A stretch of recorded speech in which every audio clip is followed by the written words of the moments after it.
Qu'en fonction de notre couleur de peau, de notre origine, qu'elle soit sociale ou ethnique, on vit une oppression qui est différente.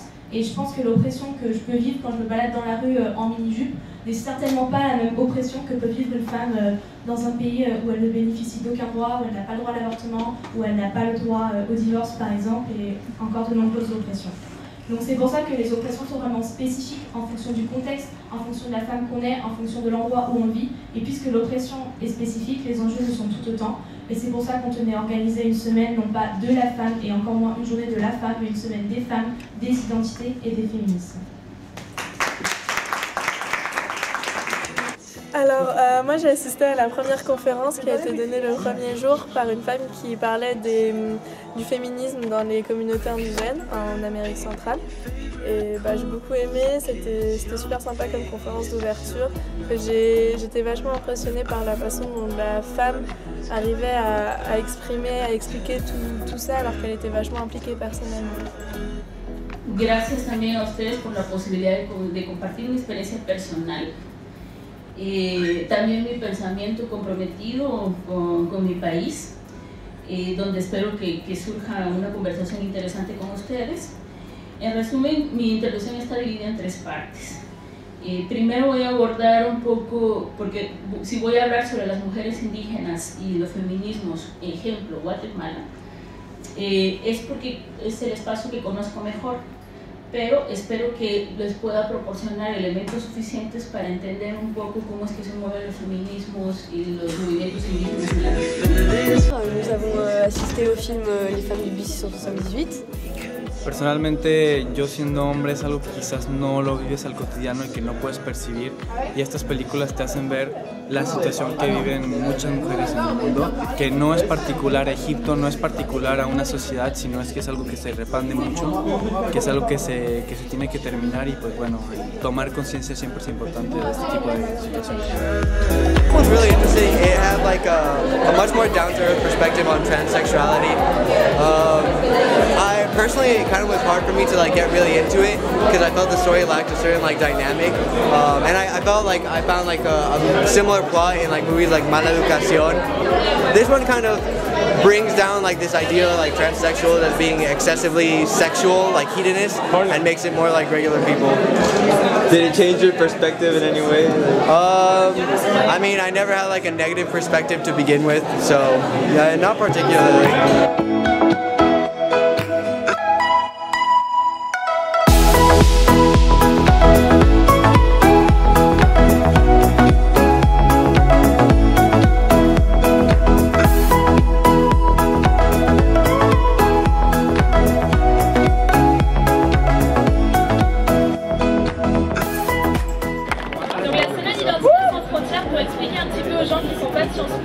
On avait décidé d'organiser une semaine des féminismes, donc au pluriel, pour changer un peu de la journée de la femme qui dit qu'il n'y a qu'une femme, que la femme est la même, qu'elle vienne des quatre coins du monde, quelle que soit son origine sociale. On avait envie de montrer que le féminisme, il existe une pluralité de réalités, et c'est pour ça qu'on a organisé une semaine des identités sans frontières.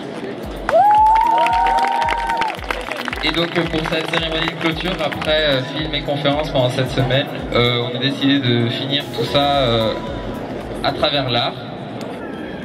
Je l'ai dit, vagin. Depuis que je travaille sur cette pièce, je le dis encore et encore. Au théâtre bien sûr, dans des cafés, dans des salons, dans des dîners, à la radio, dans beaucoup de pays. Je le dis à la télé quand on me permet de le faire. 123 fois quand je donne ce spectacle, les monologues du vagin, qui est fondé sur les interviews de plus de 200 femmes à propos de leur vagin. Dans mon sommeil, je le dis parce que je suis censé ne pas le dire. Parce que c'est un mot indicible. Un mot qui provoque de l'angoisse, de la gêne, du mépris et du dégoût. J'étais inquiète. C'est pour ça que j'ai commencé à écrire cette pièce. J'étais inquiète à cause des vagins. J'étais inquiète à cause de ce qu'on en pense. Et peut-être même aussi à cause de ce qu'on n'en pense pas. J'étais inquiète à cause de mon propre vagin. D'abord, ce n'est pas si facile de trouver. Hein. Non, non, non. Vous savez, j'ai interviewé plusieurs femmes J'ai interviewé une grande femme d'affaires qui m'a dit qu'elle n'avait pas le temps, elle était trop occupée. Se regarder le vagin, mais c'est un travail énorme. Ça demande au moins une journée de boulot, ça. Faut se mettre sur le dos, devant une glace verticale, de pied de préférence. Faut sortir dans tous les sens, trouver la position idéale, la lumière idéale, qui peut être cachée par la glace. Ou alors c'est votre ombre qui vous fait, c'est votre corps qui vous fait de l'ombre. Arrêtez de vouloir mettre des trucs et des machins à l'intérieur. Arrêtez de vouloir le remplir et arrêtez de vouloir le rendre propre. Mon vagin n'a pas besoin qu'on le nettoie. Il doit sentir la chatte, tout simplement. Et dans la lumière, je le regardais, me regardait. Il avait l'air tellement excité, tellement serein, tellement euphorique, que je me suis sentie moi-même toute mouillée. J'ai commencé à me voir comme il me voyait. Je me suis sentie belle et délectable, comme une œuvre d'art, comme une chute d'eau. Paul n'avait pas peur, il n'était pas dégoûté. Et j'ai commencé à me sentir fière et importante, j'ai commencé à aimer mon vagin.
Dama de nada, nada en el habla,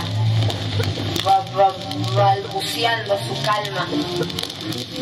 Armas rodean sus palmas, roba palabras al grito, labios de rito. A todos invita a imitarla. Oiga hoy lo que le digo, no oiga lo que hago, pues seguro lo he estropeado. Yo no prometo lo que profeso. Al fin y al cabo, somos carne y hueso.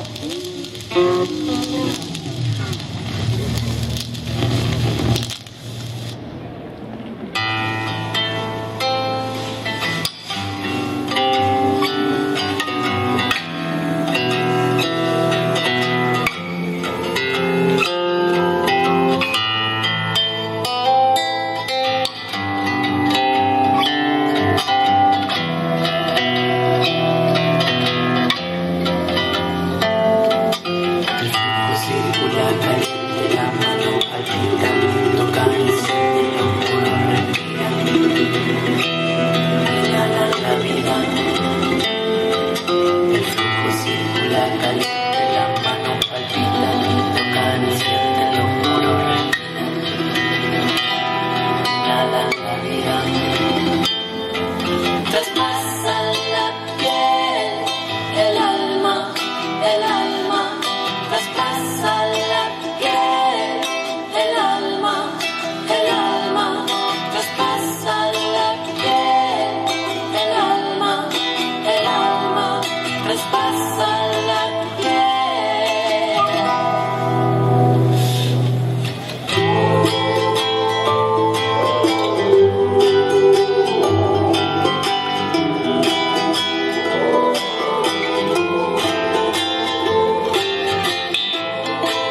El flujo circula caliente, las manos palpitan, tocan y sienten los poros respiran. Inhalan la vida.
¡Guapos!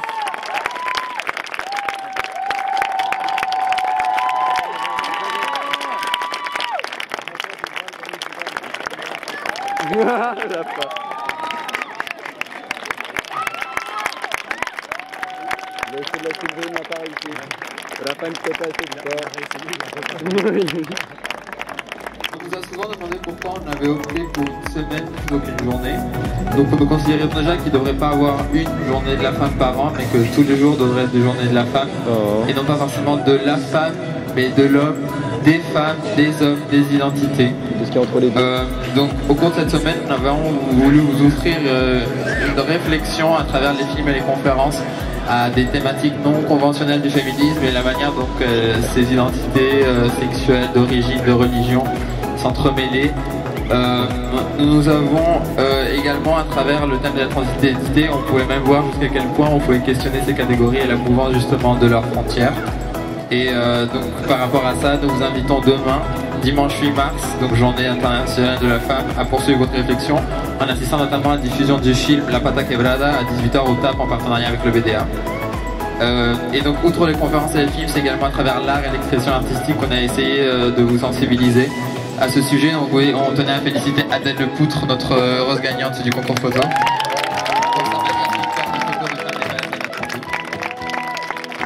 Et donc en un mot, cette semaine, la citation de Virginie Despentes nous a servi de fil conducteur et exprime parfaitement l'esprit de cette semaine. Donc le féminisme est une aventure collective pour les femmes, pour les hommes et pour les autres.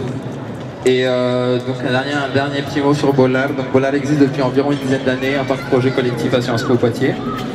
Son symbole de papillon, je ne sais pas si vous le saviez, mais fait référence à la contestation de 3 femmes, les Hermanas Mirabal, pendant la dictature de Trujillo en République dominicaine. Et donc même si les thèmes ont évolué, les thèmes du féminisme ont évolué et Bollard avec elle, notre objectif est toujours le même, lutter non pas que pour l'égalité entre hommes et femmes, entre les hommes, entre les femmes, entre les identités. Et donc avec cette première édition de la Semaine Identité sans frontières que nous clôturons maintenant, en espérant que la société poursuive son envol vers une plus grande égalité. Merci beaucoup.